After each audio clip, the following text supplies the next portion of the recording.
নমস্কার। একটা ছোট্ট ঘটনা বলবো আপনাদের। সেটা হলো ফ্লিপকার্ট নিয়ে।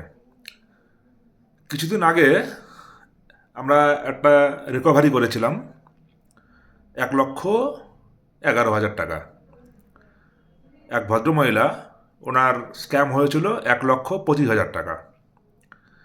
এবার 1,25,000 টাকার মধ্যে 1,11,000 টাকাই আমরা রিকভারি করে ওনার হাতে তুলে দিলাম কিছুদিন আগে। তো ঘটনাটা কি ঘটেছে ওটাই আপনাদের সঙ্গে শেয়ার করব, কারণ ব্যাপারটা একটু সিরিয়াস আছে। যেহেতু ফ্লিপকার্ট নিয়ে আমার ব্যাপারটা হয়েছে, তো ফ্লিপকার্ট, আমাজন এগুলো তো আমাদের কন্টিনিউয়াস শপিং অ্যাপ। আমি নিজেও ছোটোখাটো জিনিস ওখান থেকে নিই। তো গল্পটা বলে নিই আগে, তাহলে আপনাদের অনেকটা আইডিয়া চলে আসবে। ওই ভদ্রমহিলা, উনি 6টা পর্দার অর্ডার করেছিলেন। 6টা পর্দার দাম 11,500 বা 1,200 এরকম একটা অফার টফার ছিল। তো উনি ওটা কিনবেন বলে উনি অর্ডার করেছিলেন। তো ওই অর্ডারটাতে ক্যাশ অন ডেলিভারি যে ব্যাপারটা ওটা ছিল না, অ্যাডভান্স পেমেন্ট ছিল। তো উনি ফ্লিপকার্ট যেহেতু উনি অ্যাডভান্স পেমেন্ট করে দিয়েছিলেন। তারপর 6টা পর্দার অর্ডার প্লেস হয়ে গেল। তো উনি স্কুল টিচার। এবারে কিছুদিন পর যখন পার্সেলটা ডেলিভারি হলো, তো উনি ওই দিন বাড়িতে ছিলেন না। যখন ডেলিভারি হলো, বাড়ির লোক, যেহেতু অ্যাডভান্স পেমেন্ট করাই ছিল, বাড়ির লোক ওই পার্সেলটা রিসিভ করে নিল। তারপরে উনি স্কুল থেকে ফিরে এসে দেখলেন, যখন পার্সেলটা খুললেন, খোলার পর উনি দেখলেন যে 6টা পর্দা নেই ওখানে, ওখানে একটা পর্দা আছে। তো উনি তো আপসেট হয়ে গেলেন পুরো, যে আমি 6টা পর্দার অর্ডার করেছি, 6টা পর্দার পেমেন্ট করেছি, কিন্তু পর্দা এলো একটা। তো উনি আপসেট হয়ে উনি কমপ্লেন করার জন্য উনি গুগলে, আমাদের তো একটা মানে স্বাভাবিক টেন্ডেন্সি যে যাই কিছু হোক না কেন গুগলে একটু চেক করে নিই আমরা। তো উনি গুগলে সার্চ করেছেন যে ফ্লিপকার্ট হেল্পলাইন নাম্বার বলে, বা ফ্লিপকার্ট কমপ্লেন, এভাবে এটা গুগলে উনি সার্চ করেছেন। এবং সার্চ করে বেশ কিছু ফোন নাম্বার এই গুগলে উনি পেয়েছেন। তো ওর মধ্যে একটা নাম্বারে উনি যোগাযোগ করেছেন।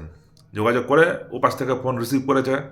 ফোন রিসিভ করার পর ওখানে উনি বলেছেন যে আমার 6টা পর্দা অর্ডার করা ছিল, পেমেন্ট করা ছিল, কিন্তু একটা এলো কেন?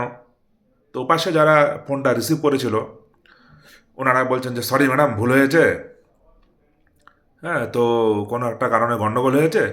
তো আপনাকে আমরা রিফান্ড করে দিচ্ছি, 5টা পর্দার দাম আমরা রিফান্ড করে দিচ্ছি।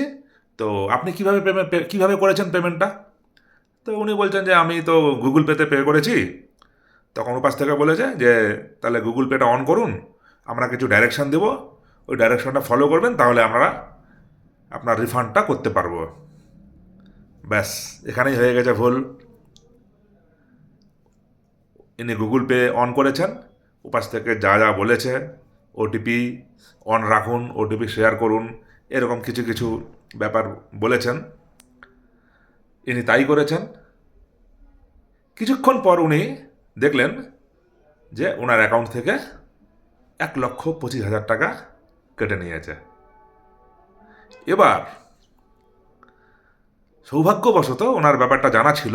উনি সঙ্গে সঙ্গে national cyber crime portal number যেটা আছে 1930, এই 1930-তে উনি কল করে এই কমপ্লেনটা সাবমিট করেন। এবং এই কমপ্লেনটা সাবমিট উনি যেহেতু খুব তাড়াতাড়ি করেছেন, সেজন্যই খুব তাড়াতাড়ি ওই পয়সাটা, ওনার যে স্ক্যাম হয়ে যাওয়া টাকাটা ট্র্যাকড হয়েছে। এবং ফাইনালি এই কিছুদিন আগেই, আমার ফেসবুকে শেয়ারও করা আছে ওটা, কিছুদিন আগেই 1,11,000 টাকা আউট অফ 1,25,000 উনি কিন্তু রিকভারি হয়ে উনি ফেরত পেলেন। তো আপনাদের এই গল্পটা এখানেই শেষ। ঘটনাটা জানালাম কারণ যেহেতু সবসময় আমরা শপিং করতে থাকি বিভিন্ন শপিং অ্যাপগুলো থেকে।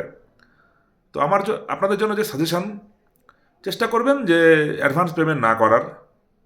আর অ্যাডভান্স পেমেন্ট হয়ে গেলে তারপরে যদি ঠিকমতো জিনিসটা না আসে বা টাকা রিফান্ডের যে ব্যাপারটা, এই প্রসেসে চট করে গুগলে গেলেন, গুগলে গিয়ে দুটো ডাইরেকশান দিল, দুটো ফোন নাম্বার পেলেন, সেইভাবেই আপনি কাজ করছেন।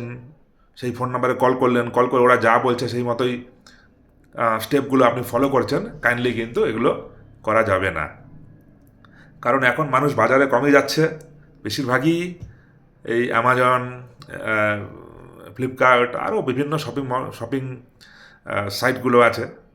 তো এগুলো থেকে একটু সাবধান থাকবেন আর কি, এটুকুই বলার। আর গুগলের উপরে অতিরিক্ত ভরসা কিন্তু করা যাবে না। গুগলে সব কিছু ঠিক থাকে না। আপনি যে কোনো একটা সাইট খুঁজলেন, খোঁজার পর অনেকগুলো আসবে পর পর পর পর লিঙ্ক, আপনি বুঝতেই পারবেন না চট করে যে ওখানে অরিজিনাল কোনটা আছে। অনেকেই এইভাবে প্রতারণার শিকার হয়, অনেকেই কমপ্লেন করে, আমরা ওই সাইটগুলোকে আমরা ডিলিট করে দিই। এগুলো চলতে থাকে। বিভিন্ন হোটেল আছে, যেই হোটেলের নামে ভুয়ো ওয়েবসাইট বানানো আছে, অরিজিনালটা আছে তারপরেও ভুয়ো বানানো আছে। এর ফলে সেই হোটেল যারা মালিক, হোটেল অথরিটি, ওনারা সাফার করছেন, সাফার করে আমাদেরকে ওনারা জানান, আমরা ওই সাইটগুলো ডিলিট করে দিই। এরকম চলতে থাকে। এই জন্যই এই সাইবার যে ক্রাইম চলছে, এটার জন্য একটু অ্যালার্ট থাকতেই হবে। কারণ অ্যালার্ট থাকাটাই বাঁচার প্রথম রাস্তা। তারপরে হয়ে গেলে আপনি কমপ্লেন করলেন, হ্যাঁ, জলদি জলদি কমপ্লেন করে টাকাটা রিকভারি হলো, এগুলো ভালো দিক। কিন্তু আপনি এর শিকার না হলেই তো ভালো, তাই না? যাই হোক, একটু তাড়াহুড়ো করে জানালাম। যদি কিছু গ্যাপ পড়ে যায় বা ভুল ত্রুটি রয়ে যায়, একটু কাইন্ডলি জানাবেন কমেন্ট করে, শুধরে নেব। আর 1930 এই নাম্বারটা কিন্তু অবশ্যই মনে রাখবেন, এটা ভেরি ইম্পর্ট্যান্ট নাম্বার। যত তাড়াতাড়ি আপনি কমপ্লেন করবেন, তত তাড়াতাড়ি কিন্তু আপনার বা তত বেশি অ্যামাউন্ট রিকভারি হওয়ার সম্ভাবনা। Thank you.